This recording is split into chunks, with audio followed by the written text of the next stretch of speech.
What is up, everybody? Welcome into another episode of The Cut. I'm your host, Christian Williams, and I am here with Randy Hall. Randy, how are you, dude? Doing pretty good, man. Long weekend of work as always, but a really good Monday night game so far. What it should be. I was kind of nervous with how the Titans have been playing, but good so far. Yeah, I had a long weekend for different reasons. Very sleepy. You'll notice my voice is a little not there tonight, but we're going to push through. Also agree, great game going on. Didn't expect it. Thought the Bills were going to kind of rout the Titans, but I'm good with it. I need Josh Allen to throw a lot in order to win another Doesn't matchup. everyone? Yeah. So, all right, guys, we're here to talk through everything week 6. We're going to give you guys some waiver wire suggestions as you head into week 7. And it's a big one. There are a lot of teams on bye this week.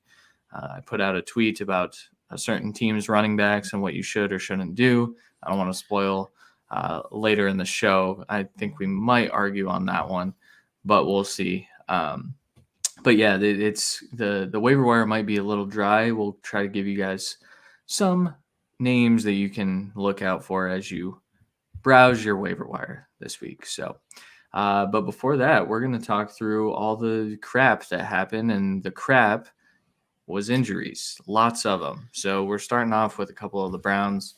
Kareem Hunt, Baker Mayfield, Odell Beckham could probably stand to be on this list. I know he returned to the game, but got banged up in the first half. He, I believe, was on the projected did not practice list. Obviously, today was a rest day for the Browns, but it's something to monitor as the Browns head into their Thursday night football game. But the big one, Kareem Hunt, is headed to the IR, I believe. I mean, he's out 3 to 6 weeks. It seems as though it's going to be on the longer end of things, right, Randy? They're not fully sure, but you would expect they're not going to rush him back, especially with. Well, they're not going to rush Chubb into playing Thursday either, but they're letting Chubb get back to full health, and then I'm sure they're going to let Hunt get back to full health, and that's going to let Chubb get a little bit more passing work, which is going to be fun to watch. Yeah.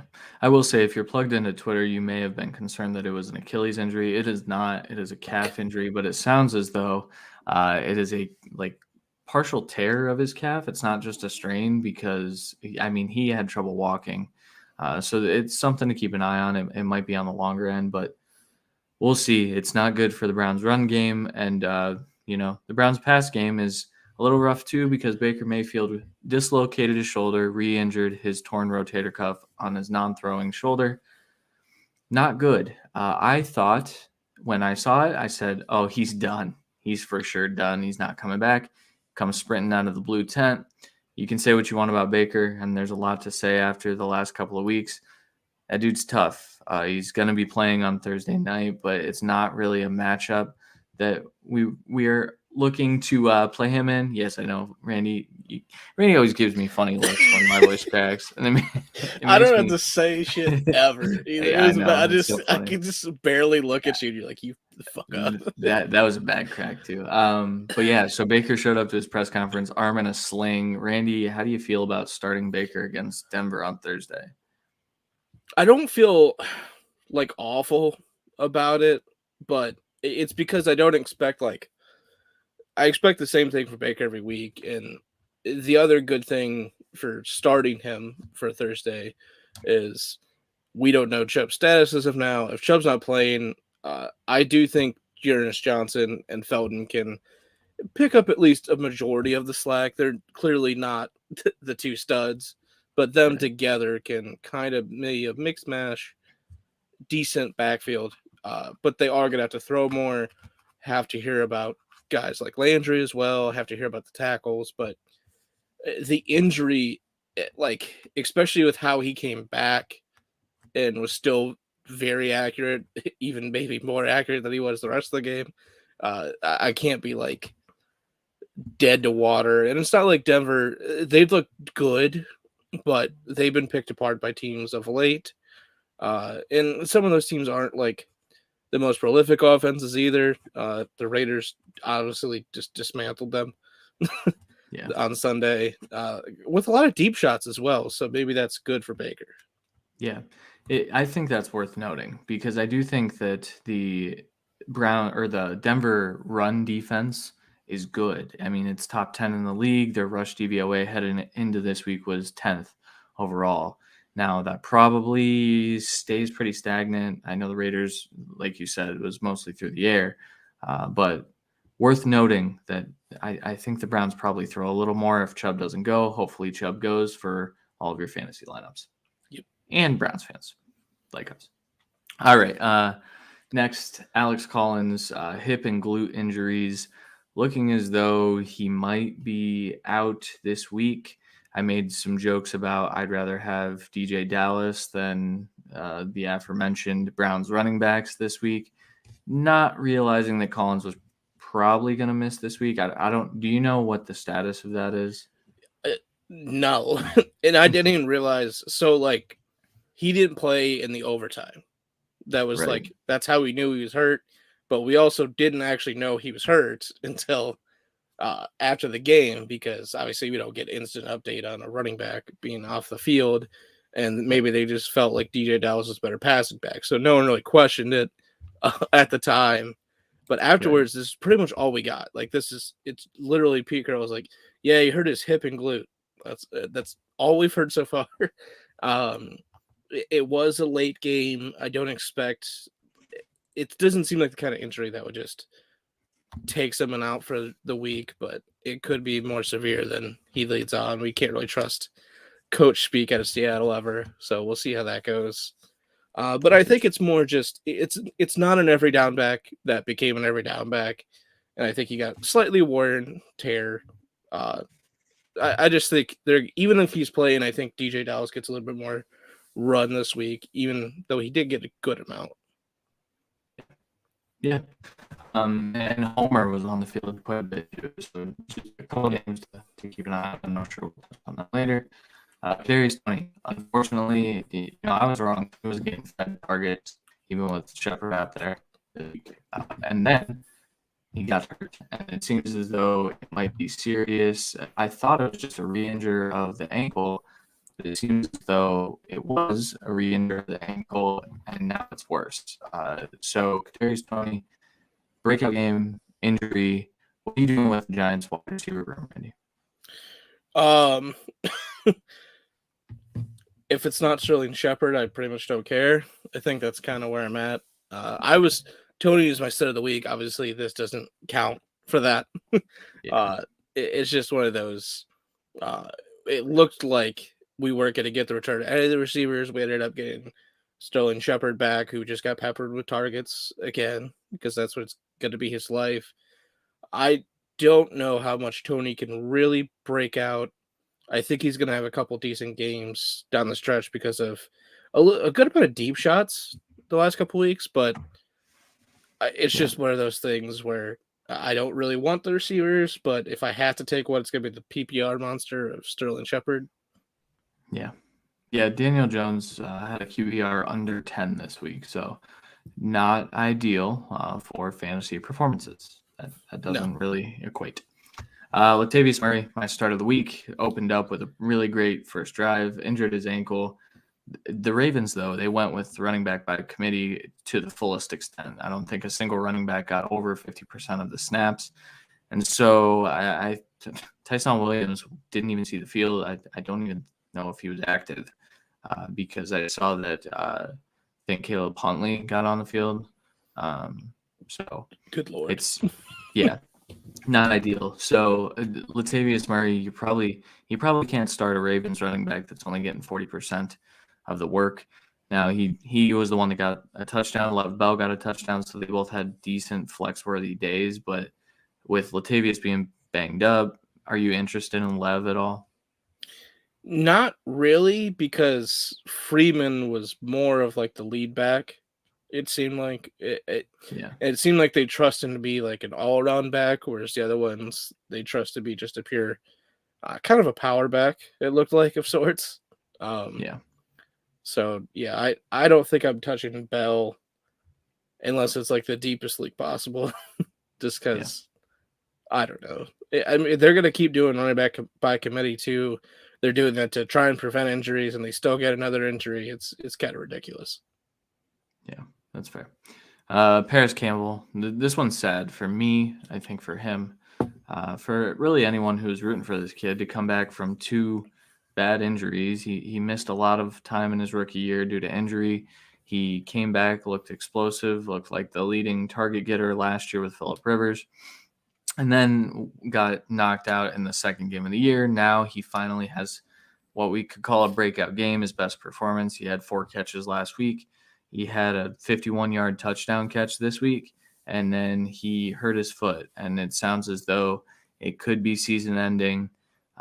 The report is that he's heartbroken. We're going to talk about kind of what the fallout is in terms of waivers. Randy, any thoughts on Paris? Do you think this might be the dagger? I think it's going to be one of those like dagger for trust, but when you're this talented, I don't think you're ever truly like just put down in the league kind of thing. Every time he's been on the field, he's been explosive. So hopefully it's not season ending for him, so he can show. That's the biggest thing for him. Even if he's out on the IR for like 6 to 8 weeks, if he just comes back this year, I think that shows a lot of like doubters wrong that, yeah, I got hurt, but I'm still back. I'm still here killing it when I'm here. It's just sad. Yeah. I hate injuries derailing what could have been a really great career. I mean, he's a fun player. So hopefully he comes back soon. Dak Prescott, calf strain, nothing to worry about. They have the bye week this week. It sounds as though he'll be fine. He said he could have played had he not, thrown a freaking dime on that last ball when he injured his calf. So Dak should be fine. I wouldn't go pick up any Cowboys backup quarterbacks. Yeah. What a wild game. Yeah, great game. Great game. Terrace Marshall got a concussion this week. Panthers offense, pretty gross right now. Sam Darnold returned to New York Jets Sam Darnold the last 3-ish weeks, and not as bad. Not as bad. I mean, his receiving core kind of came back to it, but honestly, I wasn't watching that game at the time because I was working. We got a text from Sean saying, "Oh, he's back to his old self," because I'm sure Sean looked up the stat line, and then I turned the game on, and the announcers right away are like, "And the 7th drop of the game." I was just, is this his fault that he's 9 for 50? Yeah, it was bad. I'm sure he's missed a few throws. Don't get me wrong, but good God. Robbie Anderson had one of the most absurd stat lines I've ever seen. Yes.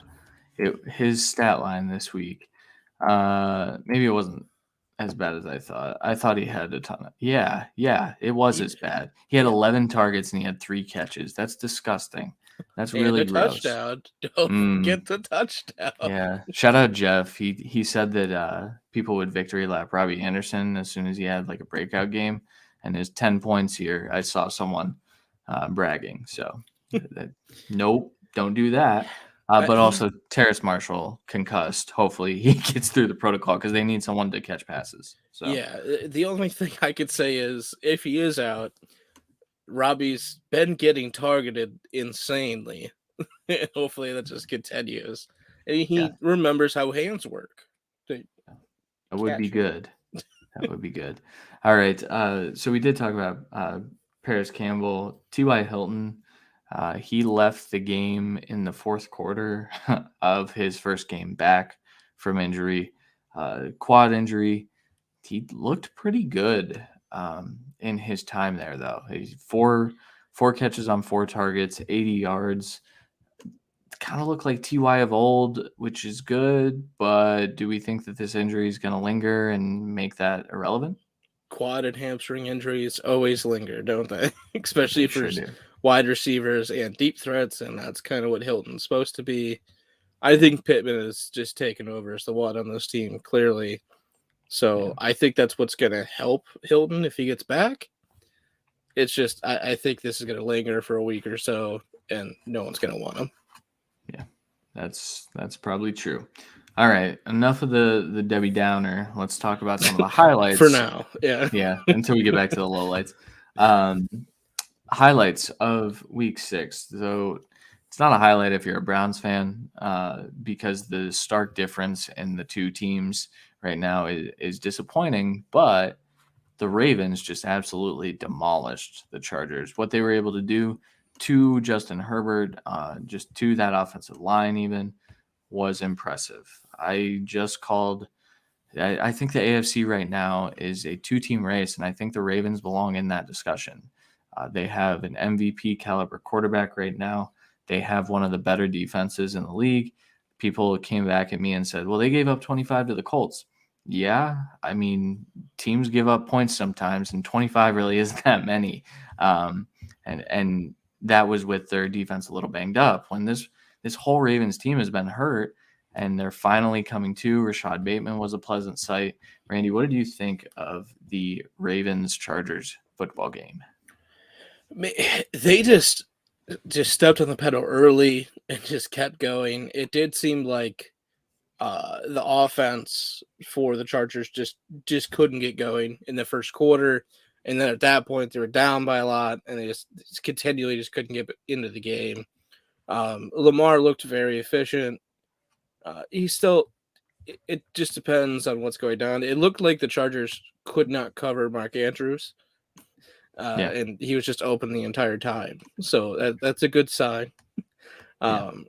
Really, their running game was just stellar again, and then Lamar made the passes he needed to. They looked efficient. The defense was rocking. They played probably the best I've seen them play all year, except maybe their front four containing Mahomes. That's the only other thing I would say they've been spectacular at so far this year prior to this game. But scary. But good transition. The only team that's beat them. Raiders win. Yeah. The Raiders. Next on the doc, I got this. yeah, that was perfect. That was a good transition. The Raiders post John Gruden firing, stepping down, whatever the hell happened with John Gruden. They rallied back and they bounced back in a big way and just kind of embarrassed their division rivals, which I feel like we talked about this last week, or maybe I just talked with myself. Again, it was a long weekend. Maybe I was talking with myself about how the Raiders were just going to pour it on, and they did. Derek Carr, I believe, had almost 400 passing yards. Yeah. On just a very low amount of attempts. So he, 27 attempts, 341 yards. That's outstanding. 18 completions for 341 yards shouldn't be a real stat. But isn't it magical what happens when your receivers catch the ball? Yeah, Henry Ruggs had a big game. Henry Ruggs is like top 15 in the league in receiving yards right now. And just performing at a very high level. It's almost like if receivers don't break out their first year, they still have a shot to be good, especially when they're first rounders. Wait a minute. They don't get fired? Oh, my God. Yeah, it's crazy, man. It's crazy. So you're saying there's hope for Sammy Watkins? Yeah, right. No, okay. But no, we did talk about it because I brought it up on Thursday because I did predict the Raiders were going to win and play this well. It was more of a prayer than really a prediction, I would definitely say. But I did counterbalance it with the start of the week of Cortland Sutton, thinking this game would be more of a shootout, high-scoring affair with the Raiders coming out firing. They did their part, and then Sutton eventually did his part. But the Broncos didn't do their part because their safety net quarterback wasn't safe. And they looked really bad because of it. Yeah. I can't believe this was a 10-point game. And the funny thing is that Teddy Bridgewater ended up outscoring Derek Carr in certain formats because he threw 49 freaking times in this game to try to fight back. He threw 3 interceptions, 3 touchdowns, though, which is kind of nice, The backfield split for Denver. You're right, Randy. You said this last Monday that you think it's going to be 50-50 the whole year. It's going to be. I said that to start this year. I know, but then you reinforce that you just don't think that a Javonte breakout necessarily or takeover is ever going to happen. You've got to be right. I don't agree with it. I think Vic Fangio sucks, and I think Brandon Sweet, who's a commonality on the show, like he comes on a lot. He's a Broncos fan. He is angry at the Broncos, probably more angrier that he's also a Browns fan. But yeah, it's not great for the Broncos right now. I know the fans are calling for Fangio's head, but the Raiders are the ones that did that, and I think that's fun for Raiders fans like Randy. Yes, it is very fun. It's just one of those, like, I know I saw this on Twitter. I was thinking it before I saw it, and it's usually how my Twitter works. Is I was like, you know what, I should. Yeah, it's already there. It's already there. I'm not gonna tweet it. But it's just every week we see something great from Javonte, and then we see basic stuff from Melvin doing what he does every year, and he's really good at it. He's not going to disappoint, but because he's not disappointing, the good gets outweighed by the veteran and the money. So it's just he's going to continue to be good. There might be a point this year where he gets the lead of the backfield. I don't think he's going to get the lead in the passing work though. But it's next year's kind of thing, unfortunately. Yeah. Well, and my thing with this, so people have been arguing. I put this tweet out. People have been arguing that Melvin Gordon has 0.1 yards per carry more than Javonte, and so he's been better. First of all, yards per carry, not a great stat. Second of all, if you want to use that stat, Melvin Gordon has a 70-yard touchdown run outlier that he's never going to get again. That has propped up that yards per carry. Someone tweeted at me. I'm sorry, I should credit you, and I will go back and I'll thank you for the tweet. But Javonte since week 2 is averaging over a yard per carry more than Melvin Gordon. He has just been flat out better. He's breaking more tackles. He's forcing more missed tackles. He's been fairly elusive. So I don't get it, but the Broncos, I don't get a lot about the Broncos. So because they don't do what could unlock their offense, they do the safety because the coaching staff wants to keep their job. So they're playing it safe. And in turn, and that's why Teddy's the quarterback, and that's why they have a split backfield. And yeah. It's bad. Yeah. Hey, I think we're a couple of weeks away from Drew Lock, if I'm being completely honest. So. Yeah, I mean, you said that Teddy outscored Carr in a different systems or scoring systems, but he got 2 touchdowns against what isn't great coverage to begin with, but a backed off, not great coverage, and then he still threw 2 more picks. Yeah. It's just one of those like, did he do all right? Really?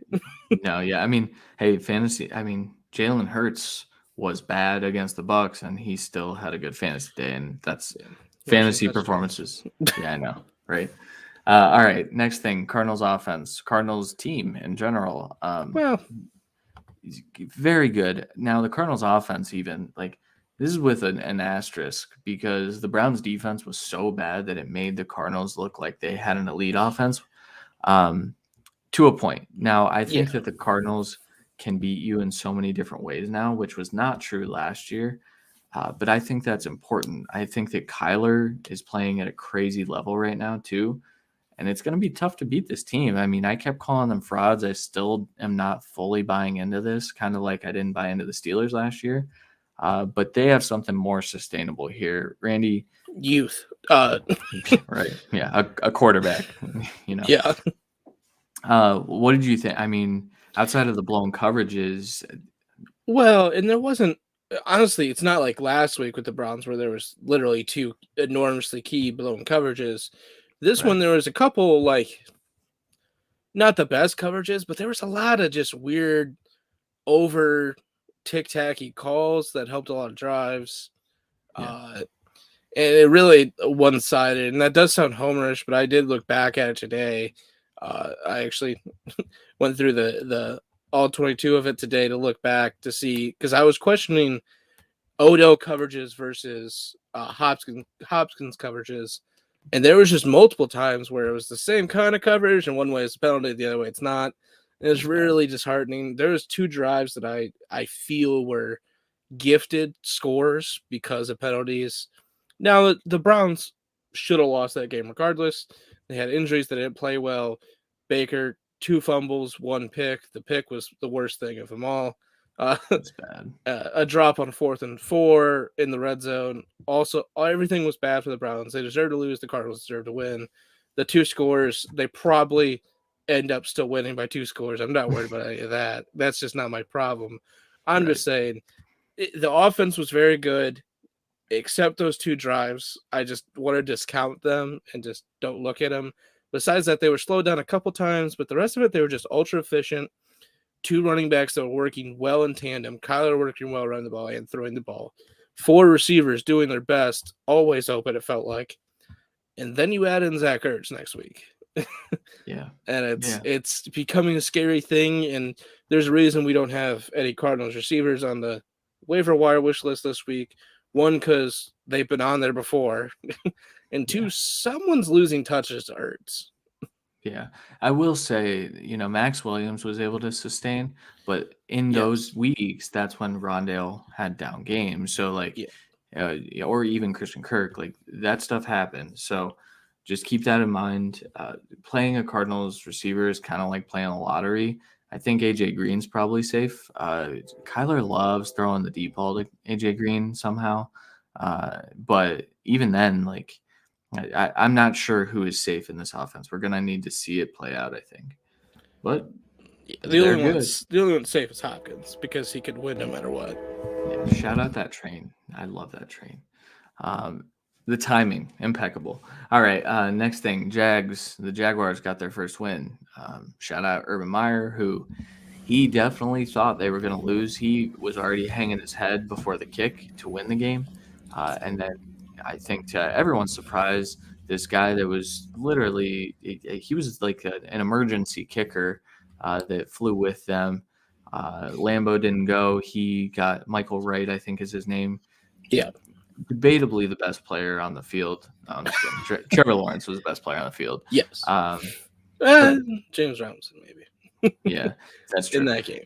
But the Jaguars did play very well. And now I want to say this is a little grain of salt as well, because Miami is in shambles right now. This is not what we expected from this team. You and I talked about them as a borderline playoff team. Yes. They're in shambles. Although their defense didn't play well without their 2 top corners. Agreed. And then their offense played well. And I think with 2 at the helm, we really saw something.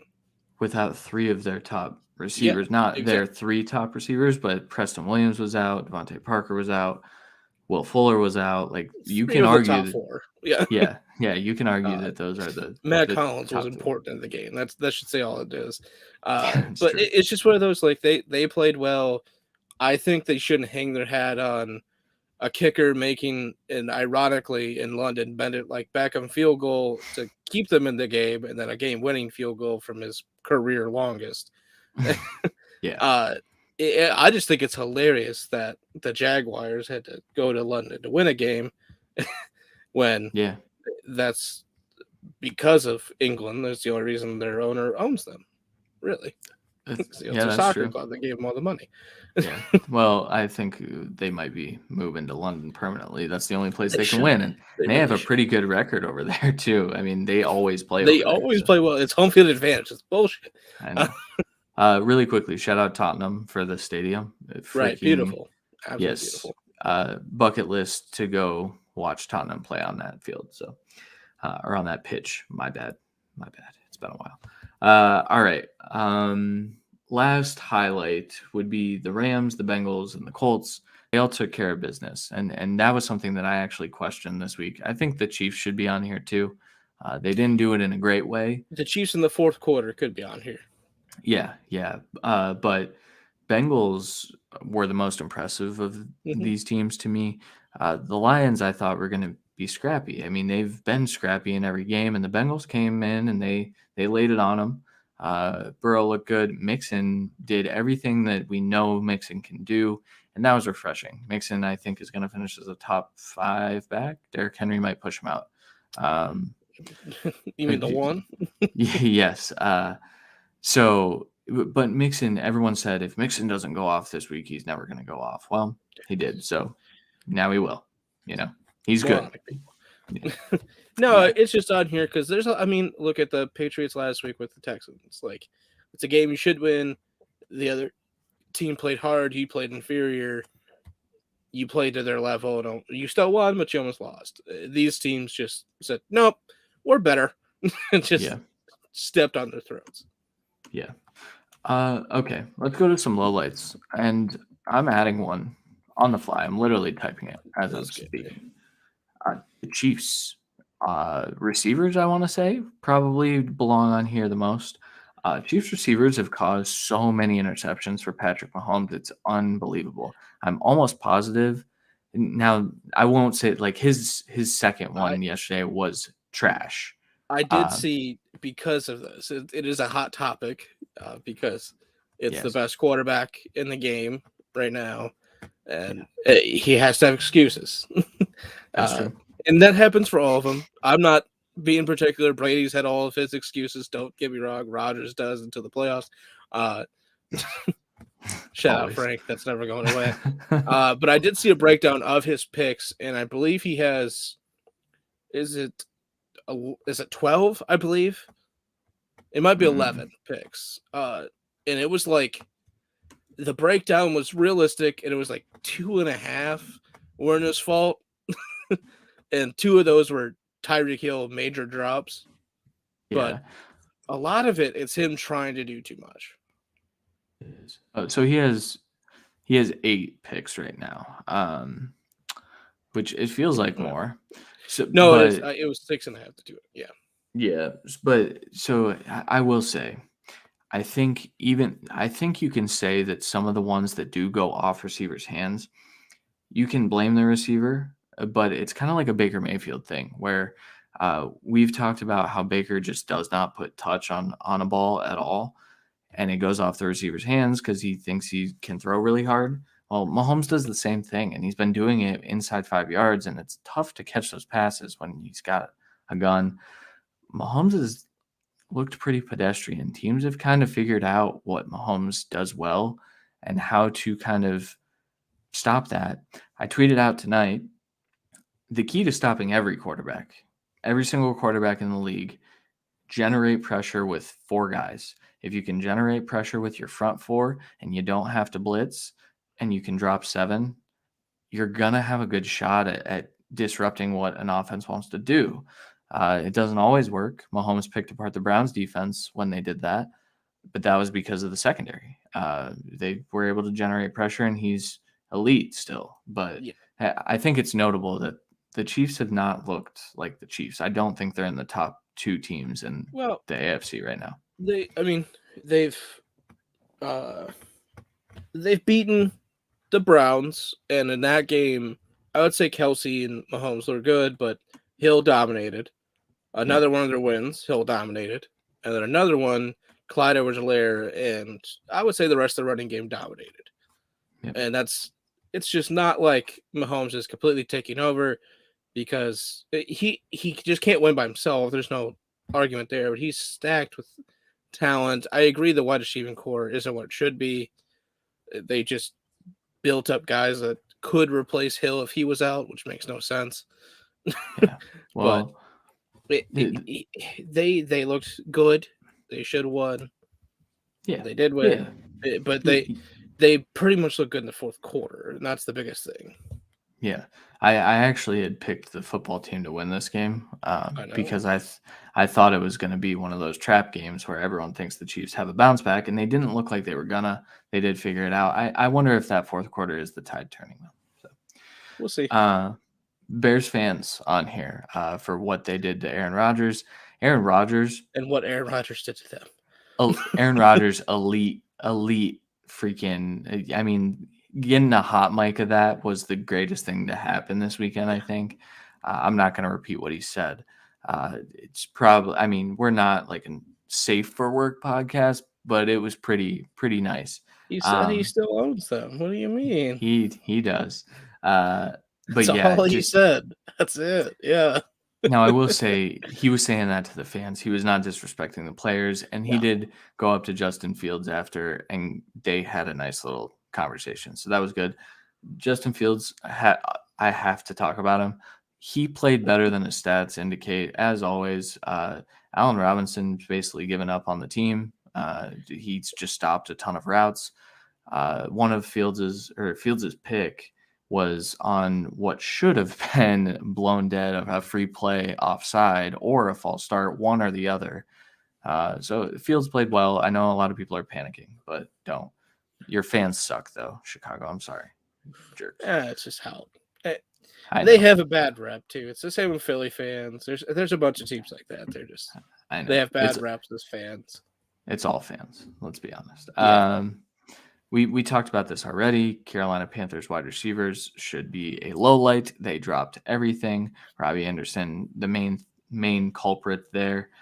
I don't know what fixes that. And it's hopefully concerning. Next week is what fixes that. Yeah. There's nothing to fix that. That's you just have to get past it. Yeah. It's clearly getting in your head and screwing up. Yeah. I mean, they get the Giants next week, so they should be able to fix that. That should be a get-right game, yeah. No. Yeah. Nice little get-right game. And then the last two low-lights, teams that we already talked about pretty extensively. So Browns and Broncos deserve to be on here. Broncos for the sheer fact that they started 3-0 and they are now 3-3. Browns because decimated by injuries. And honestly, Randy, if you had to put money on the Browns making the playoffs today, would you feel confident in that bet? Yeah. Okay. I think I would too.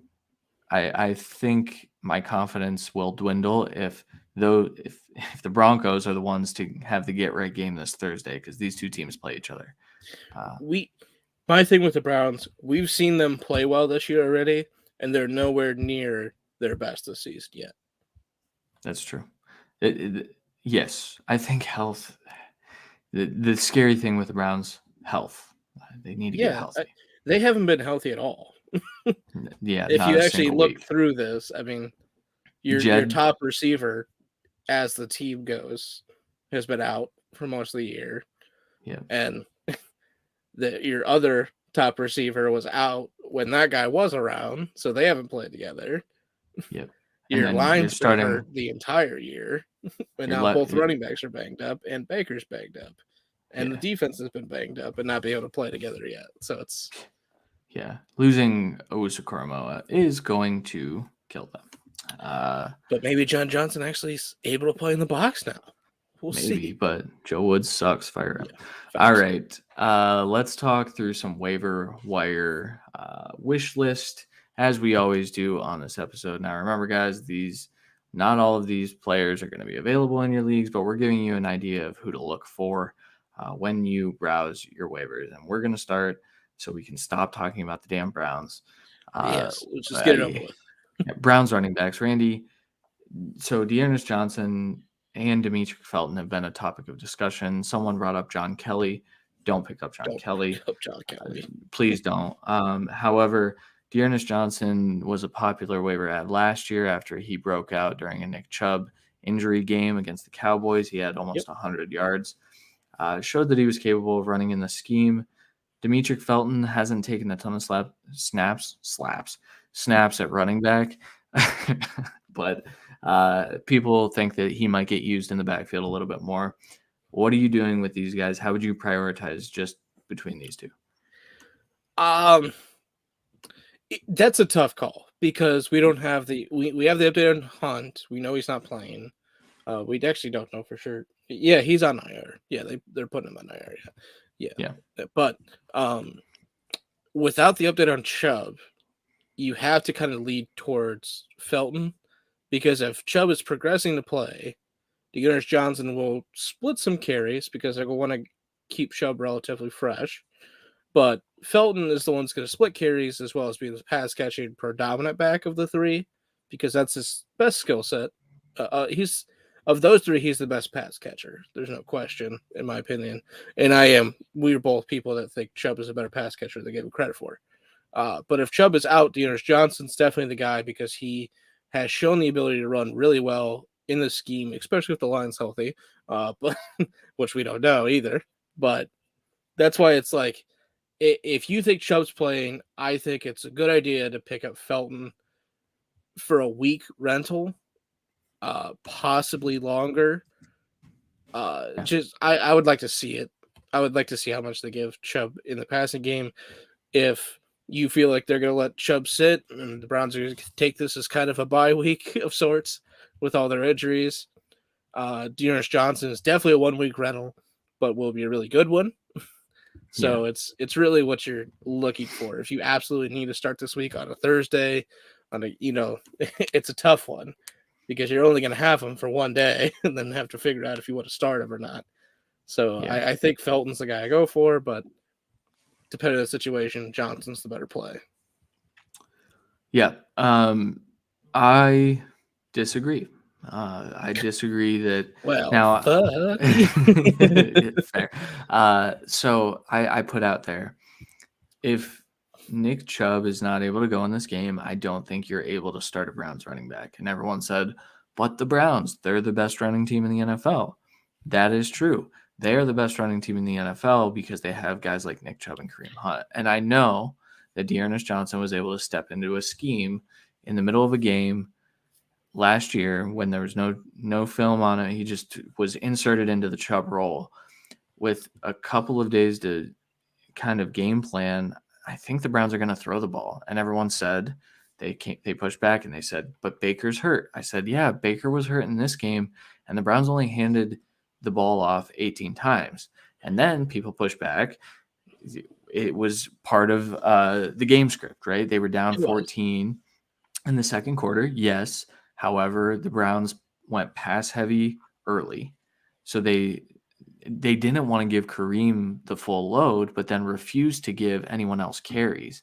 And so I found that kind of interesting because now what do they do if they don't have any of their starting backfield?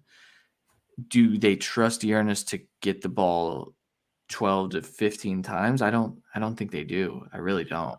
I think they do, but in your scenario, Felton is a good pickup. That's where I think, like, you're saying it without thinking it, because maybe if maybe you I was think wrong they're there. If you think they're only going to run on sporadic occasions and they're going to throw a lot, Felton's going to be in the game over Johnson because he has some ability and to be a blocker at times. Not great, more of a chip, obviously, but he's the pass catcher of the backfield at that point. And you have to have some running back there because it does help with pass protection. Yeah. And they need it right now. You're right. And maybe that's the case, but then do they just have him sit there and chip all game? That's where I get worried. Like, am I going to start Demetric Felton on Thursday night? I don't think I would. And so I get tough. Like a hold and stash though. Yeah. Like, he's definitely the stash of the group because especially if Hunt's out 6 weeks, that's a good amount of work, especially after this game. The other thing is, I would be okay starting him, but it's because of it's one of the bipocalypse weeks. There's a lot of big teams out, including the Steelers, which I just know them just off the top of my head for week 7 for IDP league reasoning, which is gonna suck this week. But it's just one of those, like, if you need some points, I think you could get a safe 6 to 8 from him without even thinking about it, because he's going to get 3 catches if that's the situation. Yeah, that's fair. We should mention, so the 6 teams on bye this week: Buffalo Bills, Dallas Cowboys, Jacksonville Jaguars, Los Angeles Chargers, Minnesota Vikings, and Pittsburgh Steelers. So that's why there was a lot of running backs that are really good. Yeah, it is. And Zach Moss. Yeah. Singletary was included in your first statement. No, I'm just kidding. He's not. He's not. It is a lot of top tier running backs, though. I mean, every 5 of those teams have running backs that you start every week, and I would argue that you're starting Moss. Yeah. All right. That's enough of the Browns. I don't want to talk about the damn team right now. DJ Dallas is the next name on here, 5% rostered. The reason we put DJ Dallas on here is that obviously the Alex Collins injury. However, DJ Dallas didn't get on the field a ton, and he still had 9 fantasy points. He was on the field for 34% of snaps, carried the ball 4 times for 17 yards, but caught 5 passes for 33 yards. We saw a little bit of this last year. Randy, here's my question, because I used DJ Dallas as an example. Would you rather start DJ Dallas with Collins out or one of these Browns running backs? With Collins out for sure. Yep. I would do DJ Dallas. Okay. Because I think they showed a commitment to running regardless of who it is. Now, just because he's out does not mean Chris Carson's out. It's still a week-to-week thing with him. Other thing to bring up, he's also on here. Rashad Penny is eligible to return now. Doesn't mean he will. But if Collins is out and he's like almost 100%, you would think there'd be a willingness to bring him back earlier to make sure you have the bodies in the backfield. And then you have Homer, who is more of a pass catching back, but clearly late in the game, when DJ got all of his work in the passing game, they didn't care about Homer. So I think because he showed a little bit of both, and there's a reliance on the running game for them, I would play Dallas over both Browns running backs. Okay. I do want to correct you really quick because this was news that I'm sorry. No, so this is news that kind of went by the wayside, but when the Seahawks put Russell Wilson on IR, they also put Chris Carson on IR. Oh, so they did. I out literally until week 10. I didn't even care about it. Like it was one of those like, oh well, Russ is finally on the IR. I didn't even remember. I know. Yeah. So I thought I remembered seeing that because I have a couple shares. No, you're 100% right. I just literally forgot. Yeah. But so Dallas might be a longer term play too with that pass catching work. He would be, but I think Penny has shown the ability to be both as well, and he also has the draft capital and kind of that last chance mindset. So yeah, he's got. If he's available, especially with the situation here, I think they kind of bring it back and give him the reins. Is Paris Campbell the Rashad Penny of wide receivers? No. Okay. Because Rashad Penny has never been as good as Paris Campbell in games. That's fair. He did have 1 week, sir. Every time Paris Campbell's been healthy on the field, he's looked good. I know. Well, fully healthy, especially. The reason I brought that up, next person on the list, Zach Paschall, 17% rostered, has stepped in various roles for the Colts over the last 3 years and been good. Yeah, I know, man. I know. it's a rough one. Yes. So Paschall, he currently is the wide receiver 48 in PPR leagues. This last week, he only caught 3 balls for 48 yards. And a lot of that production came in the first couple of weeks where Paris Campbell was still working his way back and T.Y. Hilton was out. But now we're kind of seeing that exact same scenario come through, and that was when Paschall was a top 24 receiver. Again, 17% rostered. Randy, is this one of your top priorities this week? No, and it's not situationally. I think it would be. I think at the wide receiver, he should be, but because of the other 2 receivers on this list, and their potential upside, I think he can't be, because he has been given an overwhelming amount of opportunities early in the season when like Hilton obviously was out and Campbell was being very brought in quietly and slowly. Paschall was relevant for 2 weeks. Barely a flex, but still relevant. Right. Yeah. It's fair. So let's just get right into those other 2 wide receivers because I think these should be your number 1 priority. When you go to your waiver wire, these should be the 2 names that you look for. We'll start with, maybe. We'll see. That running back's the only one. That's we'll get to him in a second. So Michael Gallup, eligible to return after this bye week. All signs pointing to him returning after the bye week. And so with people knowing that, go get him this week and stash him for a week. You can probably get him. He's been brought off the IR yet. So he's eligible to return. So it's one of those with no I haven't even got an update that he's eligible to return. I actually just kind of knew the week off the top of my head. That's why he's on here. I literally have seen nothing about Michael Gallup. So the update is that he could 6 hours ago, perfect timing. He could return to practice in week 8. So that means that this is the last week where you're not getting updates about him, really. You're not getting them sent to your phone, at least. And then week 8 will be the week that he does return. So go stash him now, put him on your IR, and then pick up the dude that you dropped if you want him still. Like, he'll be on waivers. But if you have an IR spot and someone dropped it, because that'd be silly. Speaking of IR spots as well, there's a good chance that when he is able and forced to be taken off your IR spot, teams will rather just drop him because they picked up someone that's done something in the last 5 weeks. So that's they're true. Just going to let him be. And Gallup looked good for a drive and a half, and then he got hurt. Well, they used it's not him his fault. In a very strange role, like a short. Last year they ran him on 9 routes every down. True, but it's because CD's working inside outside this year. I will also say week 1, Amari was still coming back from injury, so little things there. But I still think he is a target guy in this offense with deep play potential. We'll see how it affects the team, though. There's so much targets to go around, but also not enough to go around because of all the mouths. So it's very strange. Yeah, with Schultz being a breakout tight end, I mean it's and tough. Jarwin still being a very effective tight end and good. That's the scary thing.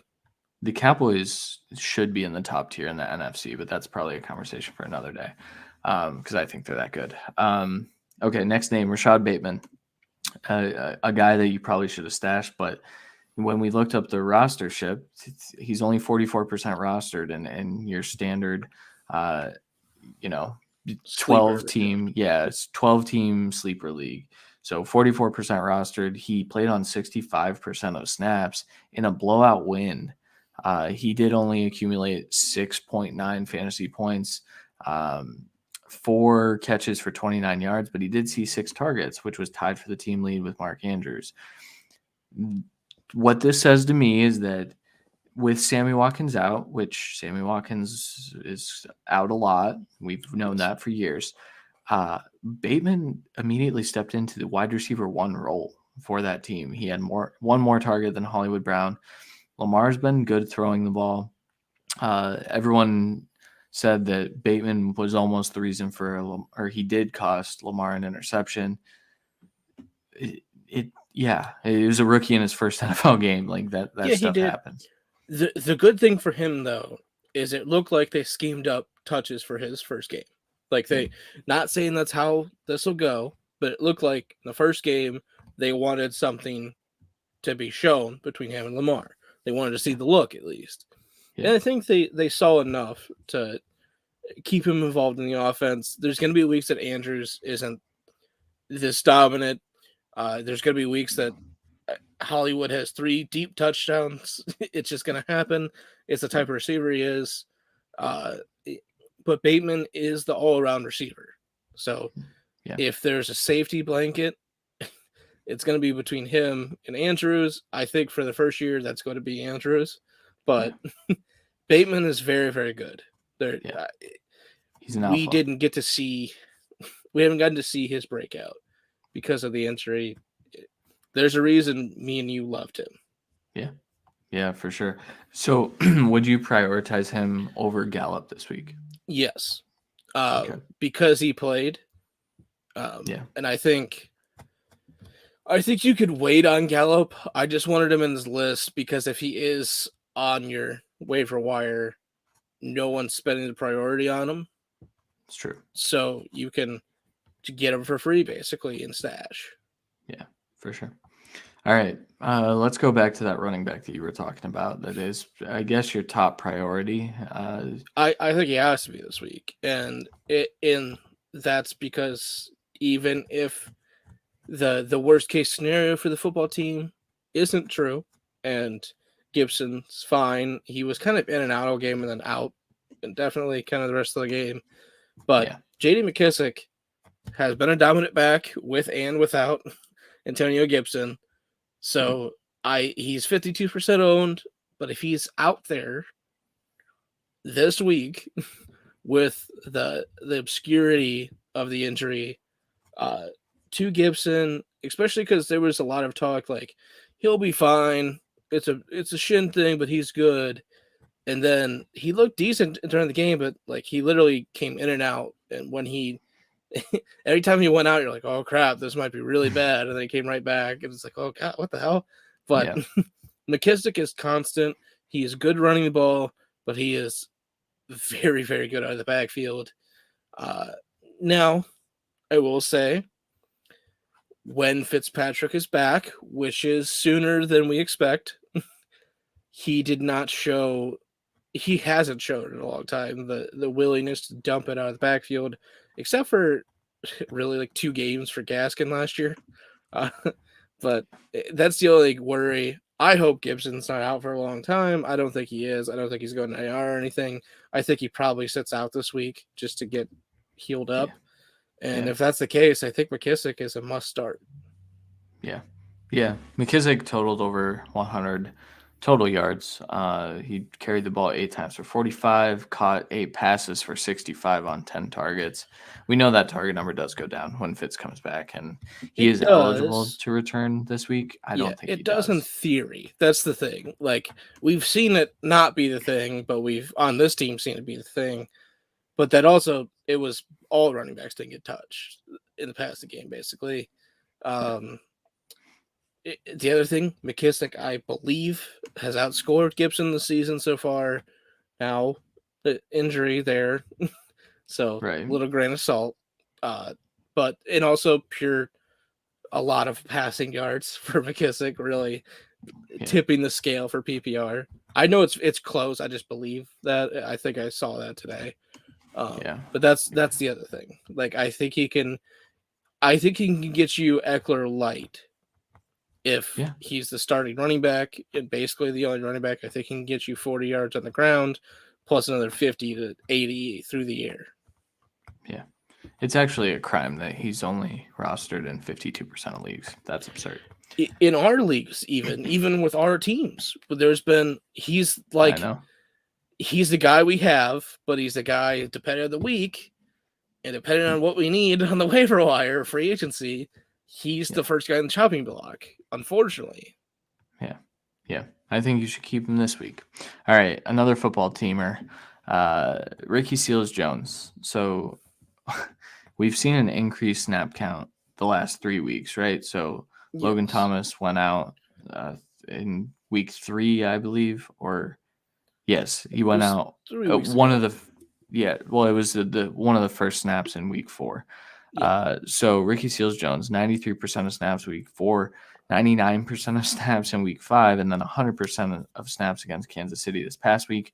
Over the last 2, he has 9 catches on 15 targets for 99 yards, and he did score a touchdown this last week, scored 15.8 fantasy points, 39% rostered, 38% rostered, somewhere in there.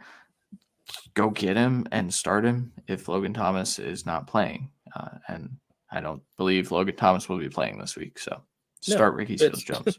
He literally came in for Thomas and got all of Thomas's targets and is continuing to get all of Thomas's targets. Yeah. that's literally it. Yeah, that's true. That's an easy one.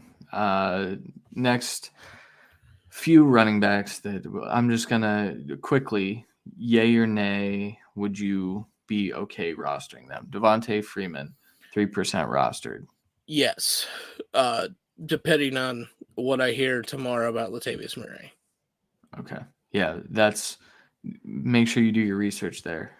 But I think that he could be a sneaky. 100% of the work. He's going to get like 40%, but still. Yeah. But he had a good day as well. I mean, all the Ravens backfield did. All right, Tariq Cohen, 10% rostered, eligible to return. Yes. I don't know if it's this week for sure, but it's soon.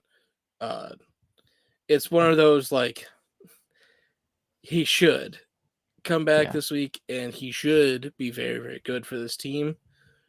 Yeah. And with all the injuries and COVID, and every running back has looked good in this offense so far.